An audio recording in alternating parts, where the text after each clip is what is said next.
As you might recall, in 2026, one of the first things that we did at Edmonton City Council was initiate a motion to advocate to the province for a better conversation about the transition from AISH to the new Alberta Disability Assistance Program, or ADAP. We did this in partnership with our Accessibility Advisory Committee and in support of the disability community here in Edmonton. Since then, there has been an outpouring of support. Municipalities of Edmonton, Camrose, Claresholm, Lethbridge, Calgary, Red Deer, and now Grande Prairie have all put forward advocacy calls on behalf of their residents. This includes 4 of the largest cities in Alberta, making up well over 2/3 of the population. Well, you might be wondering what happened next. Well, Council recently received a response back from the Minister of Assisted Living and Social Services, who oversees this ADAP file, stating it is concerning to see Edmonton City Council advocate against expanding access to disability income supports to thousands of Albertans who need assistance, but who may not be eligible under the current one-size-fits-all approach. Now, the letter also mentioned that our advocacy campaign is based on misinformation and discusses the new program, appeals process, provincial investments in people with disabilities being the highest in Canada, and that ADAP would in fact offer more per month than the status quo.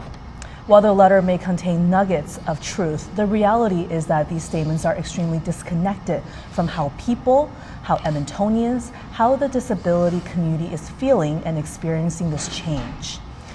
None of us, not Grande Prairie, who just passed their motion earlier this week, not Lethbridge from over a month ago, are advocating against greater disability income support for Albertans with disabilities. All we're asking for, based on the overwhelming community feedback, is for the government to pause, reassess, and hear community members out, and better communicate the impact, as there is a unanimous sense of fear and anxiety that's rippling through our communities. The response from the minister to our initial letter demonstrates that disconnect. The minister closes the letter with,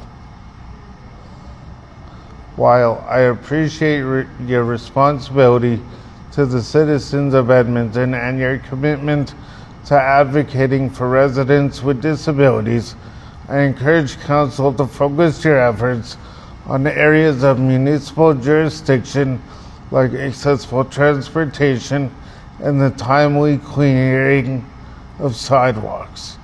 Well, speaking up on behalf of our residents in Edmonton, yes, it is our responsibility, and it is something that we take extremely seriously. And as we have said repeatedly before, provincial policies have downstream effects on local programs and municipal services like accessible transportation and sidewalk clearing. Advocacy is a critical tool within our municipal jurisdiction lane. Thank you, Minister, for listening, and we will continue to have these constructive conversations about issues impacting Edmontonians.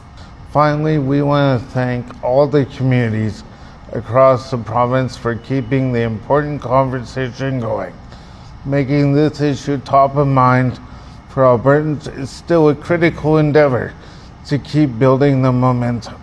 If you'd like to put forward a motion in your city, you can reach out to me or Councillor Tang for advice.